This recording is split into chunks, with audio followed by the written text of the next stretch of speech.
There's the seen and there's the unseen. And I think that as a society, we very much so focus on what we see, what we hear, what we can touch, what we can feel, what we know, rather than looking at the unseen. And I think we have to look at both. It's very important to look at both. When you have a company that says, look at all the requirements and certifications to work on our hardware, we have an authorized service facility, and that authorized service facility works on these devices, and we have this list on our website, and these what doesn't get focused on very often are all the people who are able to fix those devices that don't make it to that list, that can't be on that list, and all the repairs that they don't do. It's the unseen that should be focused on very often, but it's the unseen that is often neglected. Meet somebody who very easily could have been a member of the unseen, Mr. Michael Strait. It says over here, bad news. After 371,091 steps, my exoskeleton is being retired after 10 years of unbelievable physical therapy.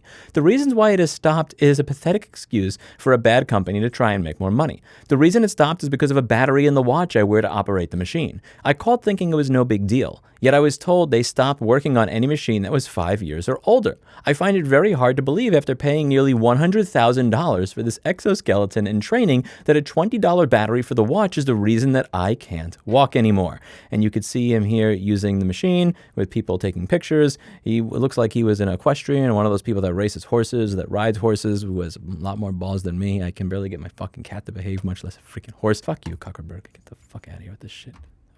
Fuck out of here, piece of rapey piece of shit. Anyway, you can see over here, 200,000 steps. He's pretty happy with his 200,000 steps. He's taking pictures of people. He's pretty happy. And here you can see, here's a picture of what we need from my exoskeleton. It's not the actual battery, but it's the little green connection piece we need to be the right fit. And that has been our problem. I imagine he's referring to this thingy over here. And yes, this is one of those things where when you need a particular connector, when it comes to right to repair, oh my God, a big part of the problem is not how do I solder this or how do I replace this? It's this is the thingy that I need, but I don't know what it is because there's no schematic, there's no parts diagram, there's no nothing. So you have to try and just, go through a dumpster and find something that works. Or if you can't do that, cut connector, splice wire. What are you supposed to do, man? This stuff's made to be disposable. Anyway, this is all they needed. But because somebody was reading off of a script, most likely, that said, well, actually, this device is over 5 years old. And, well, actually, we're not technically required to make the copyrighted schematic available to you. And, well, actually, I can't tell you the battery piece because there's a sliver of a chance that we could be held live. I hate, actually people. They actually ruin the world. You can see over here, after a lot of media attention, because people started paying attention to the unseen, not just the seen, not just here's the 1% of repairs that manufacturers do, but here's the 99% that don't get done because of their policies. He managed to get this thing back. Didn't want to jump the gun, but now it's official. I am back on my feet. Thank you, everyone. And what he was saying over here is we tried to get this done forever, and after 4 days, you all got it done. And he's referring to all the people in the media, all the people watching, all the people that called up that shit-ass company that made that exoskeleton and told them, what the fuck are you doing? And when you read a lot of the words that he had to say, he was saying, I feel bad about this because I didn't pay for this chair. There are other people in the community, in my community, that do the horse riding thing that provided the money for this chair. They donated this out of charity. And he felt like this is a $100,000 thing sitting in my home that I can't use because of a fucking battery connection. So it makes it feel like all those people that donated him did it for nothing. If this guy were my neighbor, he would have never had to make this Facebook post. He would have never went a week or two without being able to walk because that's 90 seconds of work. This right here, this is 90 seconds of work. And this is the problem. If you don't want to work on the device, fine. Allow other people to work on the device. You don't want to service the device anymore because it's 5 years old. Your patients live longer than 5 years.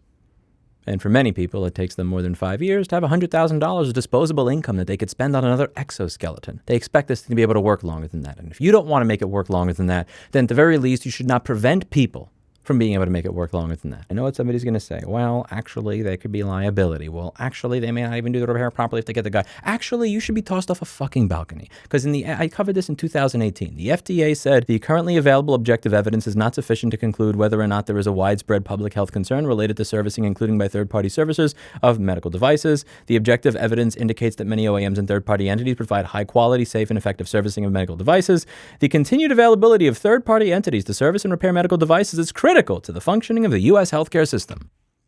I'm going to say something radical. You ready? The amount of people that will be hurt as a result of somebody doing a repair improperly will be balanced 1,000 times over by all the people that will be able to walk again that can't right now, or people that could afford healthcare services that otherwise would not be able to afford healthcare services because replacing a motor in one of those stupid fucking beds in the hospital that goes back and forth costs $35,000 to replace the entire bed rather than $200 to replace the motor. The number of people that are going to be hurt if independent service centers that are good at what they do work on these products will be infinitely balanced out by the good that will occur. How many people like this man need to be told that there is a 100% chance that you will never walk again for the rest of your life in exchange for there being a 0.000000001% lower chance of somebody else being hurt when a medical device is fixed? I'm tired of it. I don't want to accept that premise anymore. If independent service centers can fix these devices, will somebody be hurt at some point in the future? Probably. And that's okay if it means that hundreds of thousands of millions of people have their lives back and have their health improved. Fuck this if it saves only one life bullshit. That's Andrew Cuomo 2020 manipulative garbage to stay in power because he's a piece of shit. That 2020 Cuomo mafioso demagogue univariate analysis bullshit. Because that's what it is. We don't live our life like that, and we don't run our society like that. We look at things with a multivariate analysis.